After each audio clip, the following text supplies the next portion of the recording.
রাধে রাধে। আজকে বড়দিনের বিকালবেলা আবার চলে গিয়েছিলাম ইস্কনের মন্দিরে। তো বিকালবেলা দেখো মা, আমি, ছেলে আর বাপি মিলে গেলাম ইস্কন মন্দির ঘুরতে। হ্যালো এভরিওয়ান, তো আজকে ছিল বড়দিন। সবাইকে বড়দিনের তো অনেক শুভেচ্ছা। তার আগে সকালে কিন্তু আমরা এক জায়গা থেকে ঘুরে নিয়েছিলাম, দেখো পরিবারের সবাই মিলে। তো আবার কিন্তু দেখো বিকেলবেলায় খাওয়া দাওয়া করে রেডি হয়ে নিচ্ছিলাম 4টে নাগাদ ঘুরতে যাবো বলে। এই যে দেখো আমি কিন্তু এখন রেডি হয়ে নিয়েছিলাম, শুধু ভাই যাবে না। যাচ্ছি কোথায় বলি, তো যাচ্ছি ডোমজুর ইস্কন মন্দিরে। ড্রেসটা চেঞ্জ করিনি, একই ড্রেস পরেছি, খালি সোয়েটারটা দেখো চেঞ্জ করে নিয়েছিলাম। যাচ্ছিলাম বাপির গাড়ি করে, দেখো বাইকটা বের করছিল, বাপি বাইকে করেই নিয়ে যাবে। আমি, মা আর ছেলে তিনজনে মিলে যাব।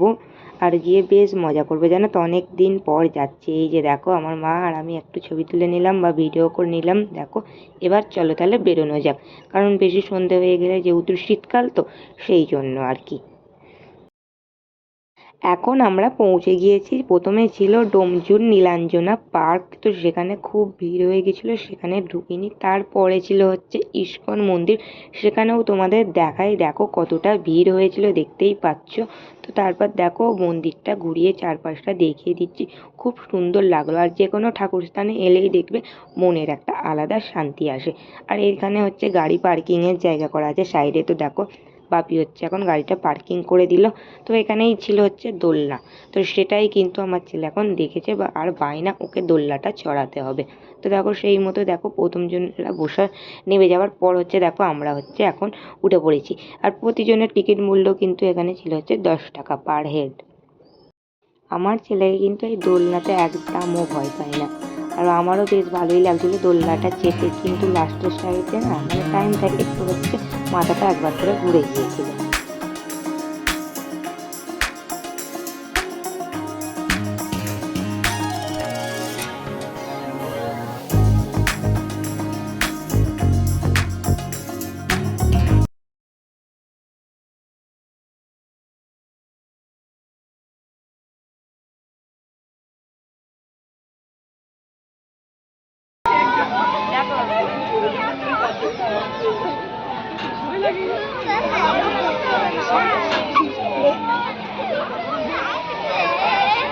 এই যে আমাদের ডোমজুড়ের ইস্কন মন্দির, যার নাম পুরো শ্রী শ্রী রাধাকৃষ্ণ মন্দির। এখানের পরিবেশ পুরো শান্ত ও সুন্দর।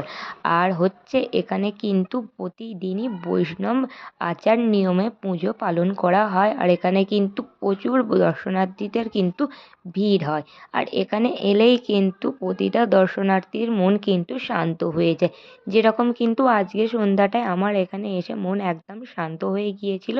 তো দেখো এখানে কিন্তু রাধাকৃষ্ণকে প্রণাম করে নিলাম, আমার ছেলেকেও বললাম তুমিও প্রণাম করে নাও। তো দেখো মনটা দেখেই না আপনি থেকে শান্ত হয়ে যায়। তারপর এখানে এখন নাম গানও রাধে রাধে। সবাই কিন্তু মন থেকে আমার সঙ্গে একবার করে বলো কিন্তু রাধে রাধে।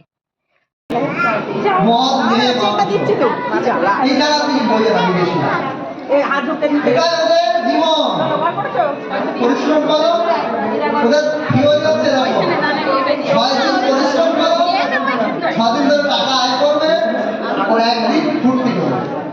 ফুর্তি কি সারাদিন সারাদিন টাকা আয় করলো, সেখানে দেখবেন গৌরী বৈষ্ণবদের কোনো প্রভাব প্রতিপত্তি, মহাপ্রভুর কৃপা সেখানে কি করে পৌঁছে গেছে।